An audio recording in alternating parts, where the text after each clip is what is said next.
Di sebuah desa kecil di Pasuruan yang subur dan tenang, hiduplah seorang santri muda bernama Rifki. Ia adalah anak seorang petani miskin, namun warisan paling berharga yang ia miliki adalah akhlak dan keistiqomahan dalam beribadah. Setiap hari, selepas mengaji di langgar kampung, Rifki membantu orang tuanya mencari rumput untuk pakan kambing. Tak pernah sekalipun ia mengeluh, walau keringat membasahi tubuh dan kaki lecet terinjak duri. Pagi itu, embun belum sepenuhnya hilang saat Rifki memanggul sabit dan karung menuju ladang di kaki bukit. Langit cerah, burung-burung berkicau menyambut langkahnya yang ringan. Ia tak hanya mencari rumput, tapi juga menenangkan hati dengan zikir dan sholawat sepanjang jalan.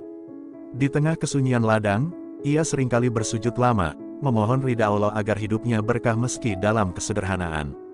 Hari itu berbeda, saat Rifki tengah memotong rumput dengan khusyuk, tiba-tiba ia menemukan sebuah batu besar yang sebelumnya tak pernah ia lihat. Batu itu bersih dan mengilap, seolah baru saja diletakkan di sana.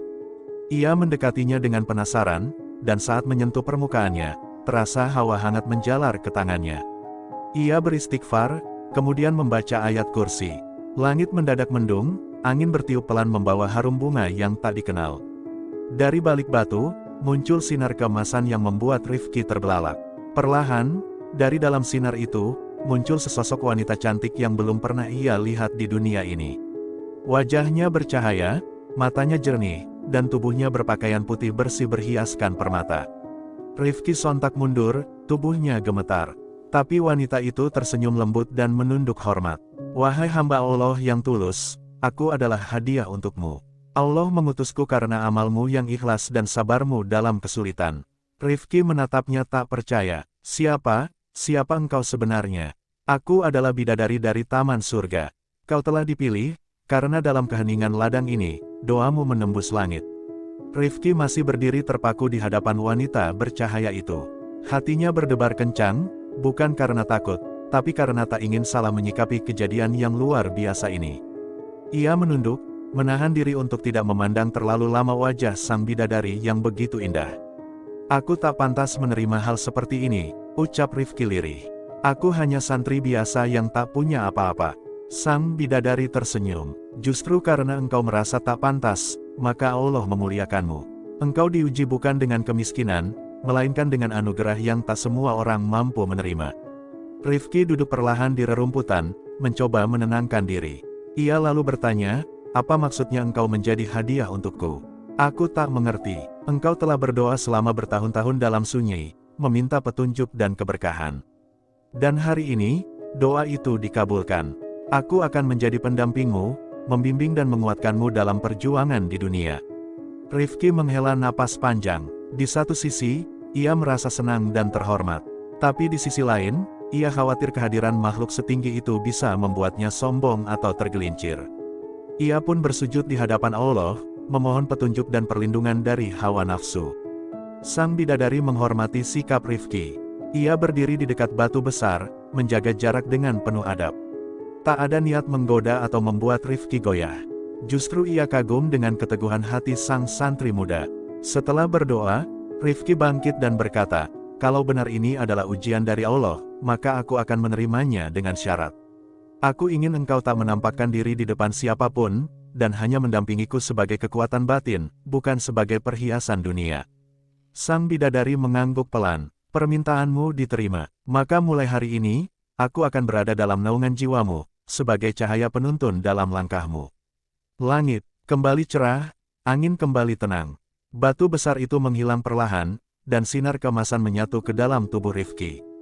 Ia berdiri sendirian di ladang, seolah tak terjadi apa-apa. Tapi ia tahu, sejak hari itu hidupnya akan berubah. Sejak kejadian di ladang itu, Rifki merasakan perubahan yang halus namun nyata dalam dirinya. Hatinya terasa lebih tenang, pikirannya lebih jernih, dan setiap doa yang ia panjatkan terasa lebih dekat dengan langit. Ia tetap menjalani hari-harinya seperti biasa, mencari rumput, membantu orang tua, dan mengaji di langgar, namun cahaya dalam dirinya mulai memancar tanpa ia sadari. Penduduk desa mulai memperhatikan perubahan itu. Beberapa orang tua menyebut Rifki memiliki aura yang menyejukkan. Anak-anak yang biasanya gaduh saat mengaji kini diam saat Rifki mengimami.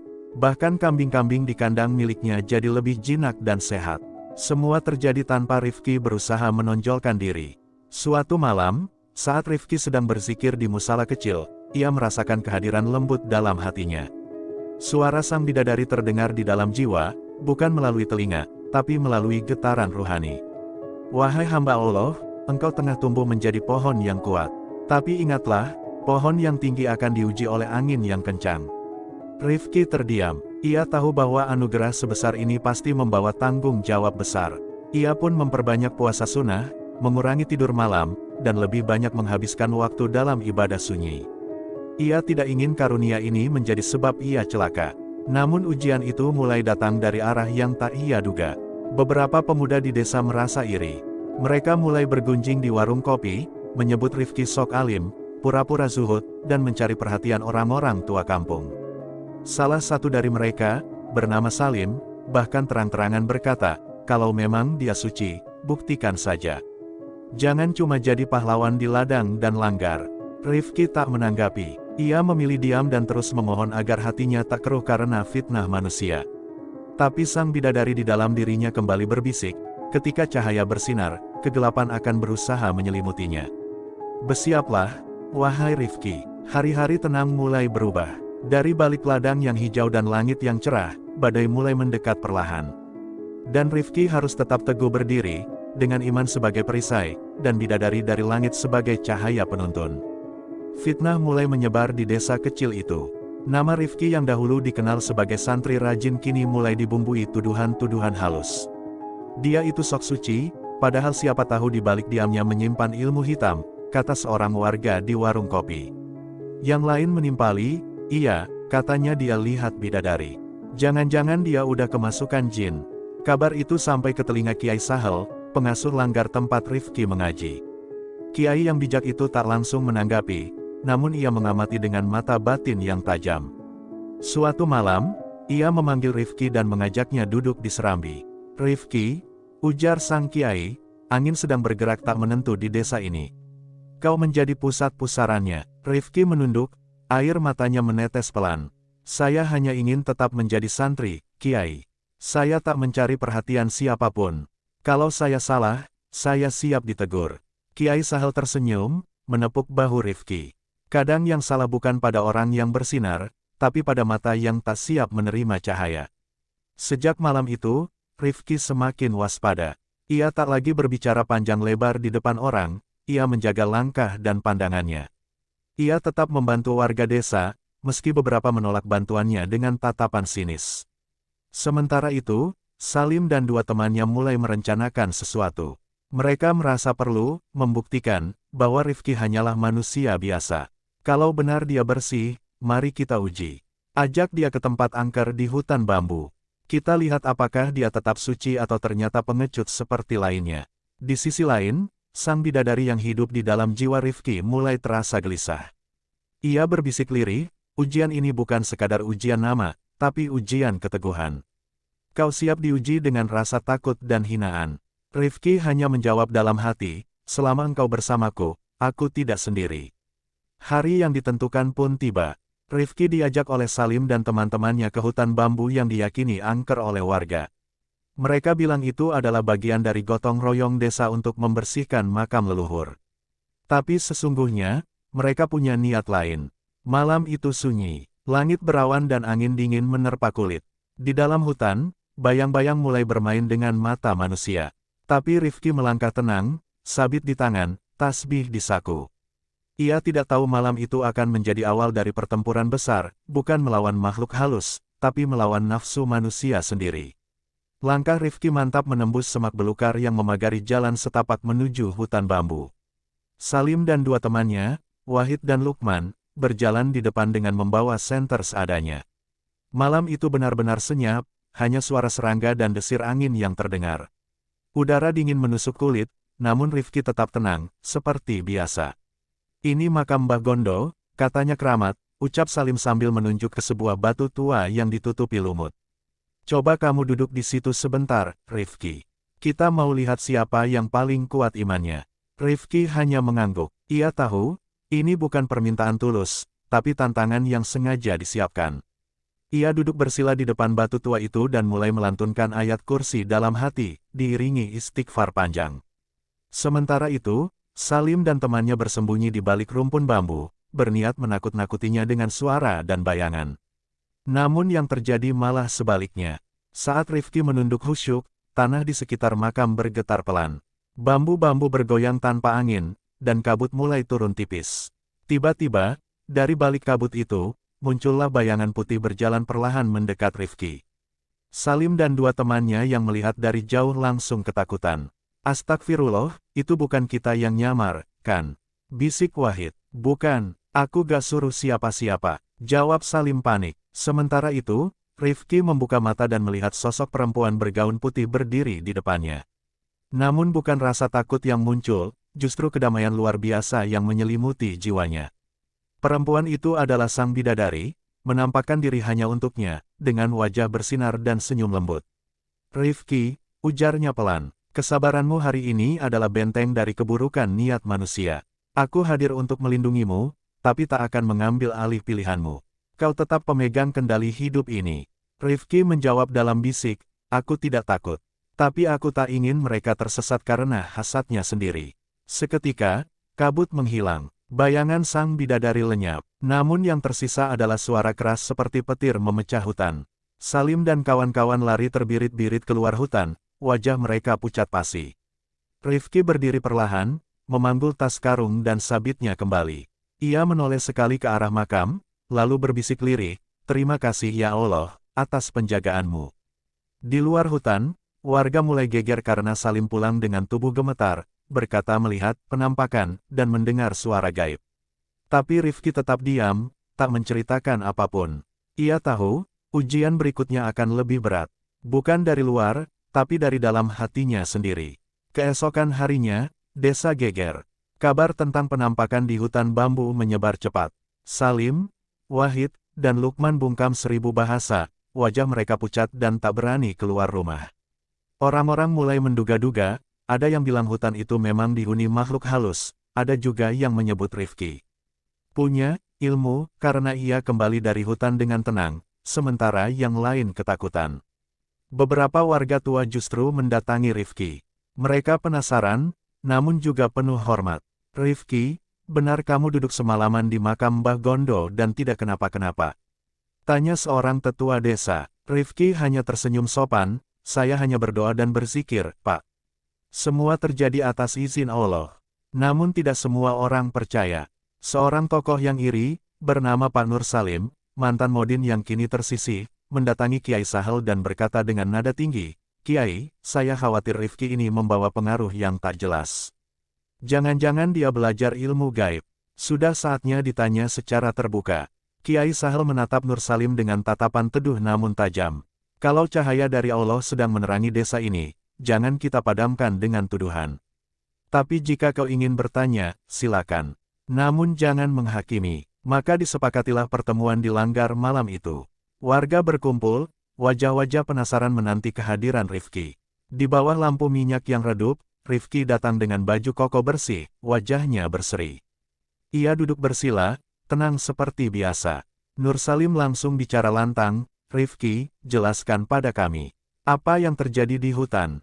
Apakah engkau bersahabat dengan jin? Apakah engkau membawa bidadari dari langit, seperti yang mulai dibicarakan orang-orang?" Suasana mendadak hening. Semua mata tertuju pada Rifki. Tapi ia tak gentar. Dengan suara pelan namun jelas, ia menjawab, "Saya tidak punya apa-apa, Pak. Yang saya lakukan hanyalah berzikir, menjaga diri, dan berusaha jujur. Jika itu dianggap aneh, maka biarlah Allah yang menjadi saksi." Nur Salim semakin naik pitam. "Jangan bersilat lidah. Kau harus bersumpah atas nama Allah, bahwa kau tak punya perjanjian dengan makhluk halus." Rifki menatapnya dalam-dalam. Lalu dengan tenang, ia mengangkat tangan dan bersumpah, "Demi Allah, saya tak pernah membuat perjanjian dengan jin atau makhluk gaib. Kalaupun saya mendapatkan pertolongan, itu semata-mata karena Allah menolong siapapun yang Dia kehendaki." Saat itu, sebagian warga terharu. Bahkan beberapa menunduk malu karena sempat curiga. Tapi di balik semua itu, sang bidadari di dalam jiwa Rifki berbisik lembut, "Kau telah melalui salah satu ujian terbesar, menjaga kejujuran meski dicurigai. Tapi bersiaplah, gelombang berikutnya datang dari arah yang lebih dalam, dari hatimu sendiri. Beberapa hari setelah pertemuan di Langgar, desa mulai kembali tenang. Fitnah perlahan mereda, dan nama Rifki kembali harum. Banyak yang datang untuk belajar mengaji padanya, bahkan beberapa orang tua menitipkan anak-anak mereka agar bisa dibimbing langsung. Namun, di balik ketenangan itu, badai lain mulai tumbuh di dalam hati Rifki sendiri. Rasa percaya diri yang semula sederhana mulai berubah. Ia menyadari bahwa kata-katanya mulai didengar, langkahnya diperhatikan, dan orang-orang mulai menaruh harapan padanya. Tanpa sadar, hatinya mulai membisikkan kebanggaan, engkau dipilih oleh langit. Engkau bukan pemuda biasa. Suatu malam, saat ia sedang berzikir seperti biasa, suara sang bidadari hadir, tapi kali ini suaranya tidak selembut biasanya. Wahai Rifki, aku melihat cermin hatimu mulai tertutup kabut. Engkau mulai menikmati kemuliaan, bukan keikhlasan. Rifki tersentak. Ia diam lama, menunduk dalam sepi. Ia menyadari bahwa ujian terbesar memang bukan dari luar, tapi dari dalam. Ia mulai merasakan kenikmatan pujian, kehormatan, dan perasaan bahwa dirinya istimewa. Untuk pertama kalinya, ia merasa takut pada dirinya sendiri. Keesokan harinya, Rifki memutuskan untuk pergi menyendiri ke bukit kecil di pinggir desa. Ia membawa tikar dan bekal sederhana. Di bawah pohon beringin tua, ia duduk menatap langit dan menangis dalam sujud panjang. Ya Allah, jangan jadikan aku orang yang tertipu dengan karunia-Mu. Jangan biarkan aku binasa oleh diriku sendiri. Ia berpuasa selama 3 hari di bukit itu, tak ingin ditemui siapapun. Ia hanya ingin kembali ke titik awal, saat dirinya hanyalah seorang santri pencari rumput yang berserah penuh kepada Tuhan. Di malam ketiga, sang bidadari kembali hadir dalam wujud cahaya. Kali ini ia berdiri lebih jauh, seolah menegaskan jarak yang harus dijaga. Engkau lulus hari ini, Rifki. Tapi ingat, godaan akan datang lagi, dalam bentuk yang lebih halus, cinta dunia, kekuasaan, dan sanjungan orang-orang baik. Rifki menatap cahaya itu dengan mata basah. Ia tidak menjawab apapun, hanya menunduk, lalu kembali berzikir dalam sunyi malam. Saat ia kembali ke desa keesokan paginya, wajahnya terlihat lebih tenang. Bukan karena ia merasa menang, tapi karena ia tahu kini dirinya harus lebih waspada dari sebelumnya, karena musuh sejati tak selalu datang dari luar, melainkan dari bisikan dalam hati yang paling tersembunyi. Kehidupan Rifki perlahan kembali ke ritmenya yang sederhana. Ia kembali mencari rumput di ladang, membantu orang tuanya, dan mengajar anak-anak mengaji di Langgar. Namun, setelah pengalaman di bukit, semua itu ia jalani dengan kesadaran yang lebih dalam, bahwa setiap gerak adalah amanah, setiap kata adalah ujian. Suatu sore, ketika matahari mulai condong ke barat dan langit memerah, Rifki sedang memotong rumput di pinggir sawah. Tiba-tiba, seekor burung putih terbang rendah dan hinggap di batu besar di depannya. Burung itu menatapnya tajam, lalu mengepakkan sayap dan terbang menuju hutan kecil di balik bukit. Tanpa sadar, Rifki mengikuti arah terbang burung itu. Ia melangkah menelusuri pematang sawah hingga sampai ke sebuah pohon besar yang tidak ia kenali sebelumnya. Di bawah pohon itu, terdapat sebuah batu datar yang seolah memanggilnya untuk duduk. Saat ia duduk dan menenangkan napas, langit berubah perlahan. Cahaya keemasan turun dari sela-sela awan. Dan di hadapannya, untuk pertama kalinya sejak pertemuan di hutan bambu, sang bidadari menampakkan diri secara nyata, bukan dalam wujud gaib, bukan hanya bisikan.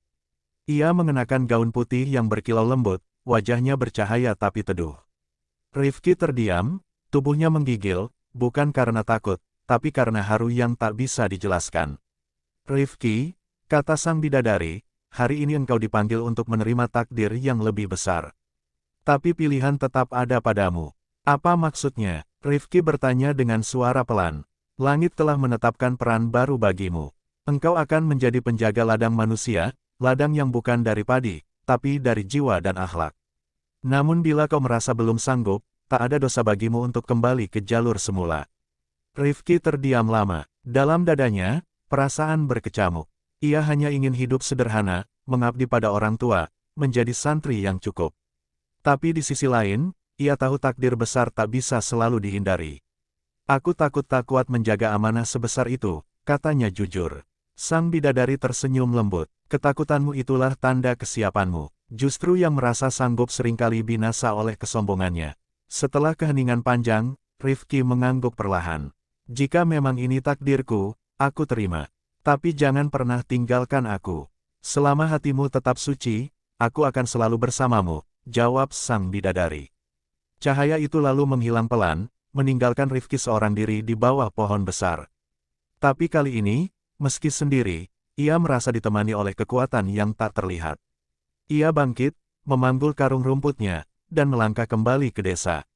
Tapi langkahnya tak lagi ringan seperti dulu, sebab kini ia melangkah bukan hanya sebagai santri petani, tapi sebagai calon penjaga takdir yang dititipkan langit. Ketenangan desa ternyata tak berlangsung lama. Seorang pendatang baru datang dari kota, mengaku sebagai ustaz dan pengusaha dermawan. Namanya Ustaz Marwan, berpakaian rapi, pandai bicara, dan selalu membawa bingkisan sembako saat hadir di pengajian. Warga menyambutnya dengan penuh hormat. Bahkan sebagian mulai membandingkan Rifki dengan pria itu. Ustaz Marwan lebih modern, lebih pintar. Bisa jadi cocok jadi imam masjid besar nanti, bisik beberapa warga. Rifki hanya tersenyum ketika mendengarnya. Ia tak pernah memikirkan jabatan, apalagi persaingan. Namun sang bidadari hadir kembali suatu malam dalam mimpi Rifki, memperingatkan dengan nada yang lebih tegas. Rifki, ujian baru datang dalam bentuk manusia. Wajahnya bersih, kata-katanya indah, tapi niatnya gelap. Hati-hati, ia bukan musuh biasa. Rifki bangun dengan dada berdebar. Ia tak ingin menuduh tanpa bukti, namun nalurinya mulai peka. Ia mulai mengamati gerak-gerik Ustaz Marwan diam-diam. Dan benar saja, dalam waktu singkat, Marwan mulai mengatur pengajian, menyeleksi santri yang boleh mengajar, dan bahkan menyebarkan kabar bahwa ilmu Rifki terlalu kuno dan tidak sesuai zaman. Suatu malam, Marwan memanggil Rifki ke langgar. Ia bicara dengan ramah tapi menyisipkan ancaman.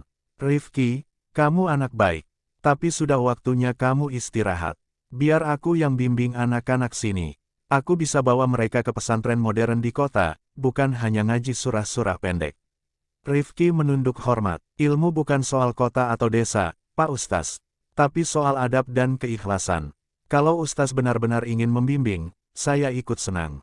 Tapi jangan lecehkan yang sederhana, sebab terkadang justru dari kesederhanaan, Allah menumbuhkan cahaya.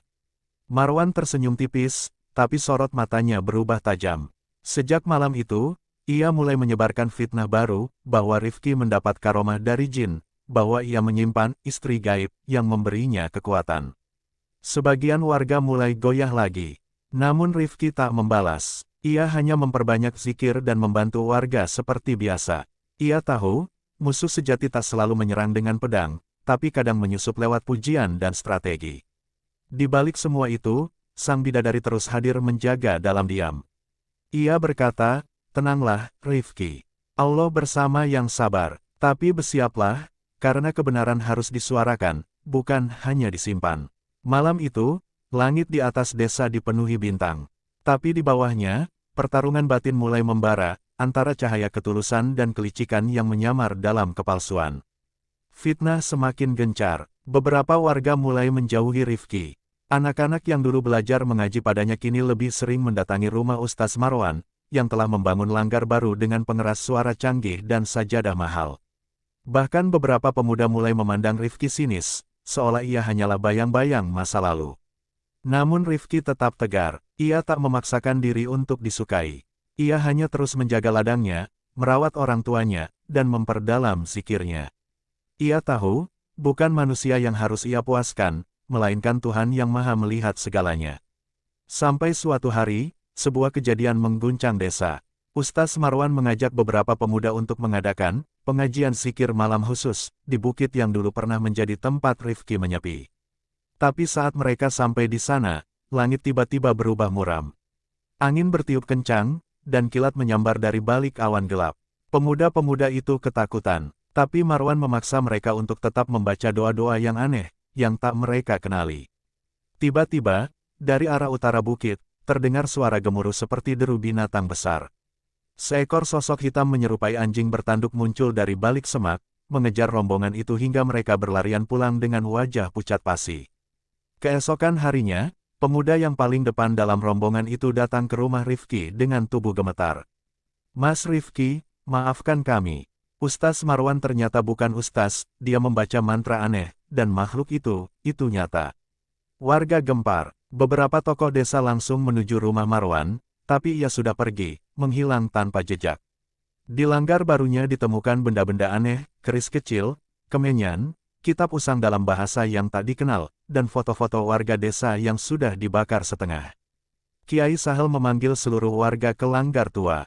Di sana, di hadapan semua orang, Rifki diminta bicara. Dengan tenang, ia berdiri dan berkata, "Saya bukan siapa-siapa. Saya hanya petani, santri, anak desa yang ingin hidup tenang. Tapi jika kalian percaya saya membawa kebaikan, maka mari kita jaga desa ini bersama. Tanpa fitnah, tanpa kesombongan, tanpa tipu daya. Mari kembali ke cahaya yang dulu, zikir, ngaji, dan ketulusan hati." Air mata jatuh di pipi beberapa warga. Suasana sunyi, lalu perlahan gema takbir bergema dari mulut para sesepuh. Di malam itu, sang bidadari hadir kembali di mimpi Rifki. Tapi kali ini, ia berdiri di ambang pintu rumah, tak masuk, hanya tersenyum dari kejauhan. "Rifki, kini waktuku pamit. Kau sudah dewasa dalam cahaya. Aku hanyalah penjaga awal dari jalanmu. Kini, langit sendiri yang akan membimbingmu." Rifki terbangun dengan dada penuh rasa syukur. Ia tahu, perjalanannya belum selesai. Tapi malam itu, cahaya yang dulu ia temukan di ladang, kini telah menyebar ke seisi desa. Sejak peristiwa di bukit, desa kembali ke wajah aslinya. Langgar tua yang sempat sepi kini ramai kembali, bukan hanya oleh suara anak-anak mengaji, tapi juga oleh tawa warga yang bersatu dalam kebersamaan. Rifki tak lagi hanya dikenal sebagai santri pencari rumput. Ia telah menjadi penjaga moral desa, panutan dalam diam, pemimpin yang tak meminta jabatan. Namun, Rifki tidak berubah. Setiap pagi, ia tetap berangkat ke ladang. Tangannya tetap kotor oleh tanah, bajunya tetap lusuh oleh rumput, dan wajahnya tetap tersenyum tulus pada siapapun yang lewat. Ia sadar, kemuliaan bukan soal penampilan atau pujian, tapi soal keberkahan hidup yang tenang dan bermanfaat. Suatu malam, saat Rifki tengah berzikir di bawah pohon bambu, tempat ia pertama kali bertemu sang bidadari, ia merasakan kehadiran yang sangat lembut. Ia membuka mata, dan di hadapannya, berdiri sosok tua berjubah putih, berjenggot panjang, dengan tongkat kayu bersinar lembut. "Rifki," kata sosok itu, "aku adalah penjaga warisan langit. Engkau telah melewati ujian dari bumi, dan kini saatnya menerima apa yang dahulu hanya dipercayakan pada para wali, ilmu penjaga hati dan ladang-ladang ruhani."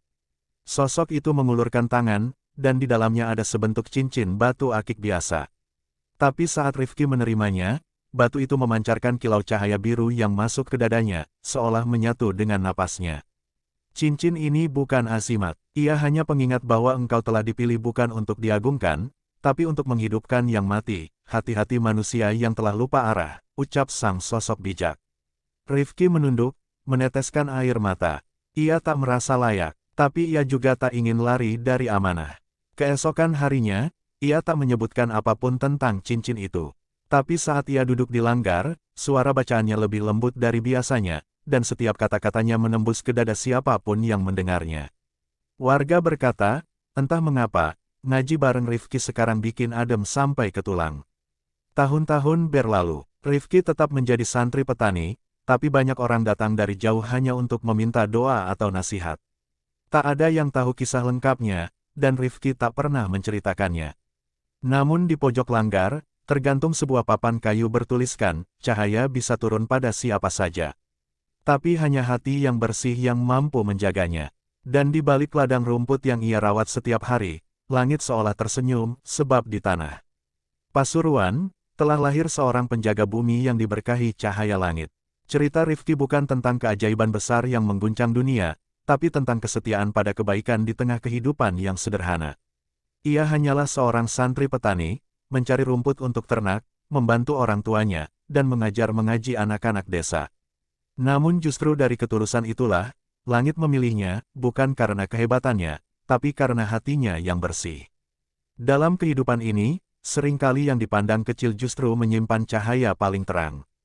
Seperti Rifki, yang tak pernah mengejar kemuliaan, namun kemuliaan justru mendatanginya dalam wujud ujian, cobaan, dan bidadari yang mengajarkan arti cahaya sejati. Semoga kisah ini menjadi pengingat bagi siapapun yang membacanya, bahwa setiap ladang, setiap kesunyian, dan setiap amal kecil yang dikerjakan dengan ikhlas bisa menjadi jalan menuju ridha ilahi. Dan bahwa hadiah dari langit tak selalu berupa harta atau keajaiban mencolok, tapi bisa hadir dalam bentuk ketenangan jiwa, kemuliaan hati, dan cinta yang tak terlihat oleh mata biasa. Karena sesungguhnya, seperti kata pepatah lama, yang menjaga bumi dengan keikhlasan, akan dijaga langit dengan cahaya. Cerita ini mengajarkan bahwa ketulusan dalam menjalani kehidupan sederhana bisa menjadi sebab turunnya berkah dan pertolongan Allah. Rifki, seorang santri sekaligus petani dari Pasuruan, tak pernah mengejar popularitas atau kekuasaan. Ia hanya menjalani hidup dengan ikhlas, mencari rumput untuk ternak, berbakti pada orang tua, dan mengajar ngaji anak-anak desa. Namun dari kesederhanaan itulah, ia justru mendapat anugerah luar biasa, bahkan penjagaan dari langit dalam wujud bidadari. Kisah ini juga menunjukkan bahwa ujian bisa datang dari mana saja, termasuk dari orang yang terlihat alim dan berilmu. Ketika fitnah datang melalui Ustaz Marwan, Rifki tidak membalas dengan emosi atau dendam. Ia memilih sabar, terus menebar kebaikan, dan menjaga hatinya tetap bersih. Dari sini kita belajar bahwa kekuatan sejati bukan pada kemampuan melawan secara fisik, tetapi pada keteguhan hati dalam menjaga kebenaran dan akhlak. Akhirnya, hikmah terbesar dari kisah ini adalah bahwa Allah akan meninggikan derajat siapapun yang menjaga keikhlasan, meski hidup di desa terpencil dan tak dikenal banyak orang. Takdir agung bisa datang dari jalan sederhana, dan cahaya ilahi akan turun kepada siapapun yang menjaga hatinya dari kesombongan, iri, dan fitnah. Rifki menjadi bukti bahwa tugas seorang hamba bukan menjadi besar, tapi menjadi benar di hadapan Tuhan.